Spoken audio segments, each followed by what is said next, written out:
school, a struggling school, a couple of $1 million, and all they ask in return is that some very well-known and prestigious individuals be added to your board of directors, the answer in many cases is yes, we'd be honored to have these people on our board of directors.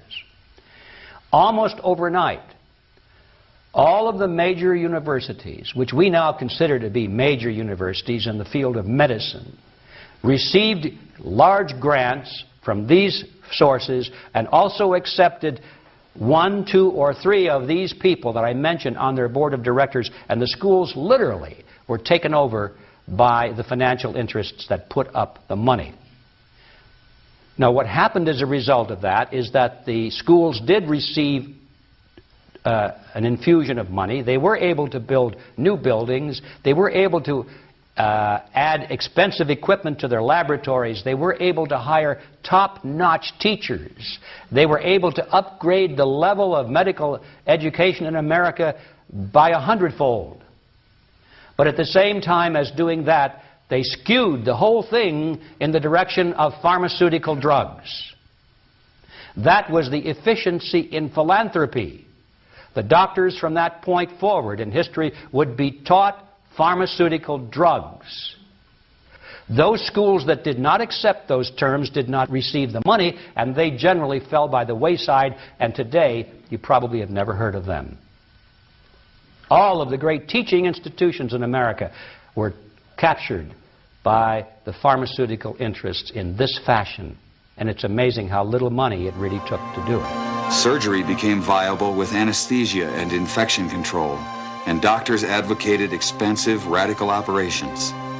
These in turn produced the need for a large, lucrative hospital system. Radium fever swept medicine. The price of radium rose 1,000% almost overnight. Another costly technological industry entered the hospital system. A drug industry grew out of the booming patent medicine business. The doctors changed educational standards and licensing regulations to exclude the empirics. Soon, only AMA-approved doctors could legally practice medicine. In a brief 20 years, the AMA came to dominate medical practice. Organized Medicine launched a media campaign to associate the empirics with quacks. The code word for competition was quackery.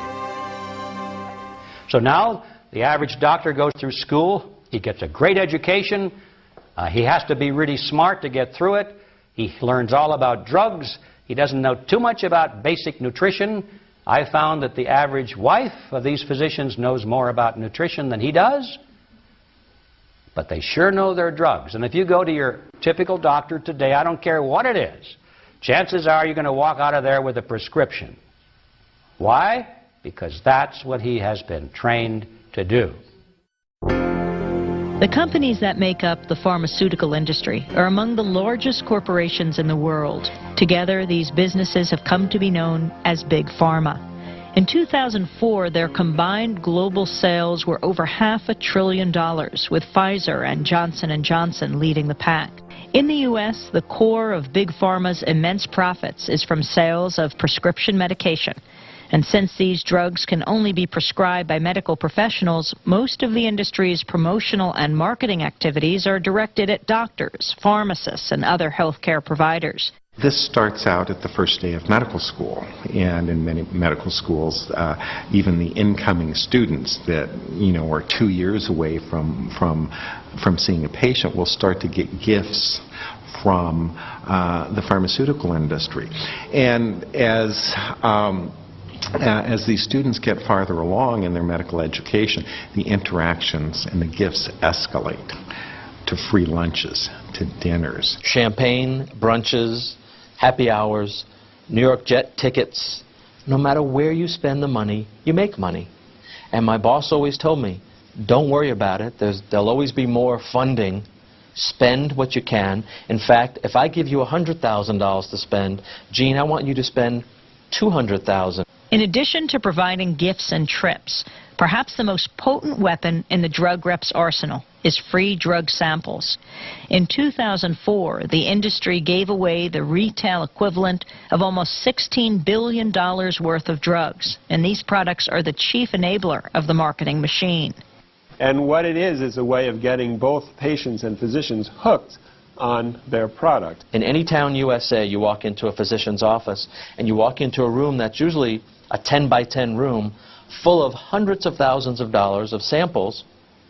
They're all the most expensive branded drugs. These are drugs that cost upwards of $100 to $300 a month, and the office is full of them.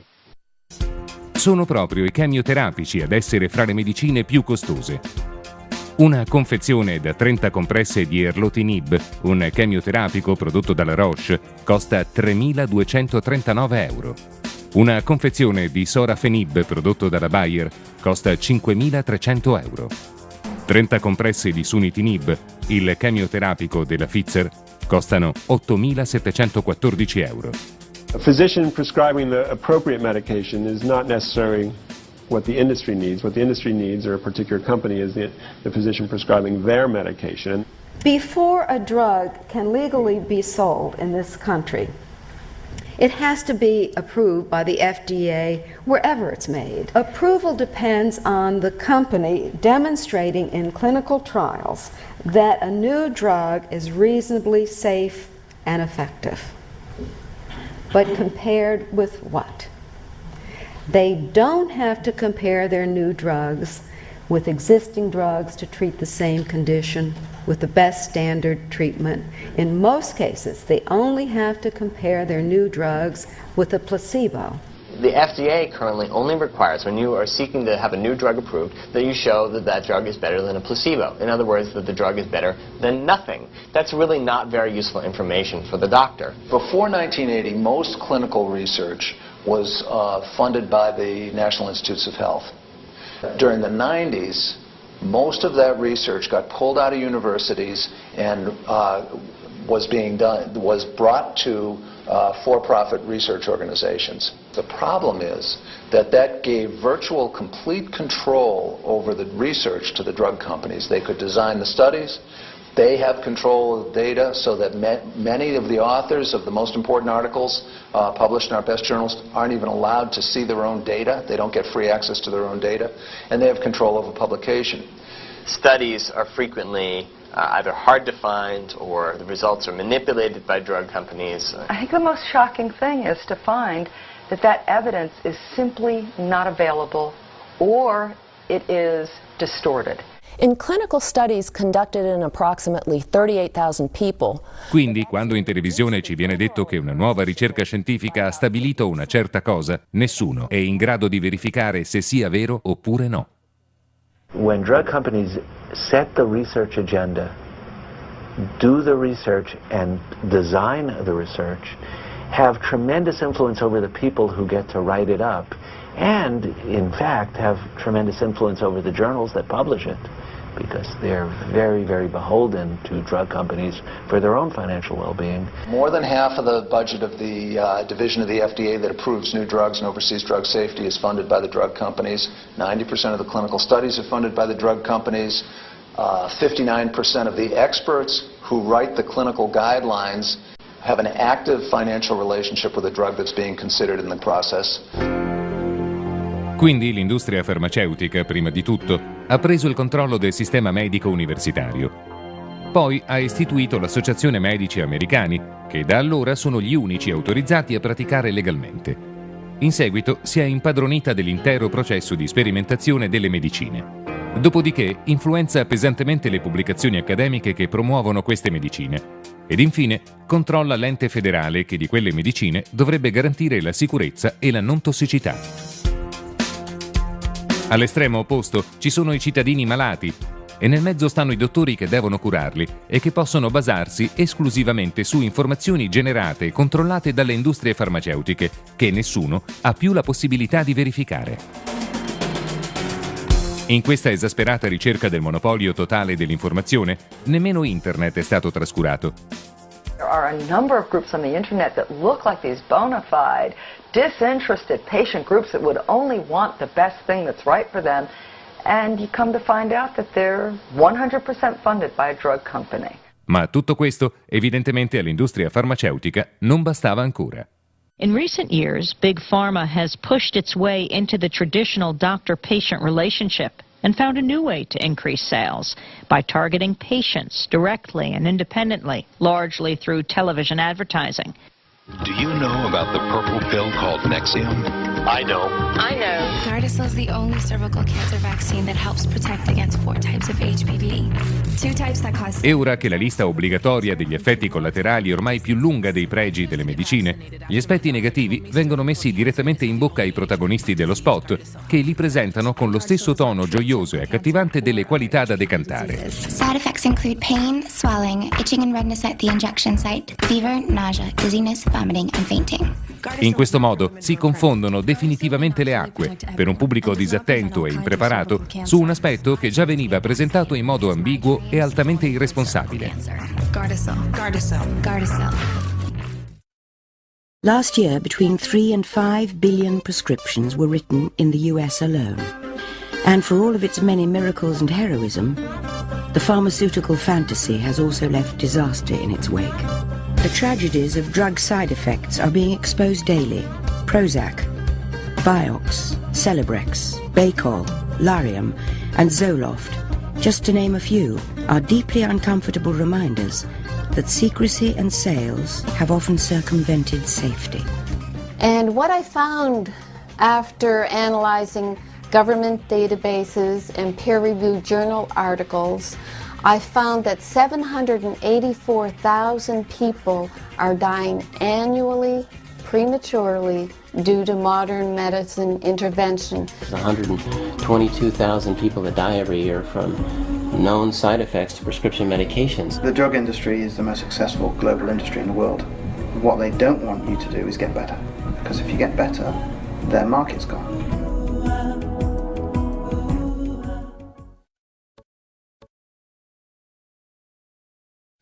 Anything that comes from nature cannot be patented. They're not interested in that. But what they are interested in, finding something perhaps within something in nature, if they can find some subcomponent that they can extract and then make it a man-made chemical that works the same way, then they can patent that, then they're interested, but not if it comes from nature, and it doesn't make any difference whether it works. So, we translate that into the real world of FDA approval. Surely these drug companies aren't going to spend $20 million or more testing any substance from nature because it can't be patented. That, and of course the FDA says it's illegal to use unless it's been tested for efficacy and safety. Now you see the catch-22 you're in there. Nothing from nature, regardless of how effective it might be, will ever be proven safe or effective according to the FDA. It'll never be. Because nobody's going to spend the money to go through the test. So therefore, everything from nature will always be condemned by the FDA as unproven. An unproven cancer cure. As if by design, health choices are limited, information is scarce, lives are ruined, and the truth be damned. The fear machine is well oiled by petrochemical dollars and a near worldwide monopoly in healthcare. It works overtime to prevent the truth about dietary supplements from getting out to the public. It has always been so. In a small town in northern Ontario, the year 1922, Green Case first learnt of a cancer remedy which she termed Essiac. All'insaputa della storia, questa fragile nurse canadese è eroicamente riuscita a curare migliaia di persone dal cancro con un semplice decotto di erbe. Nel curare un'anziana paziente, René notò che aveva una cicatrice sul seno. La paziente spiegò che erano i resti di un tumore che era riuscita a guarire molti anni prima con un decotto di erbe che gli aveva suggerito il saggio della locale tribù degli Ojibwa. René provò la stessa formula sulla zia, a cui avevano da poco diagnosticato un cancro. I asked Dr. R.O. Fisher, who later was Dean of the University of Toronto, if he would watch over her if I would try some of these herbs. And he said he would. And it took quite a while, but she got better. And she lived for 21 years.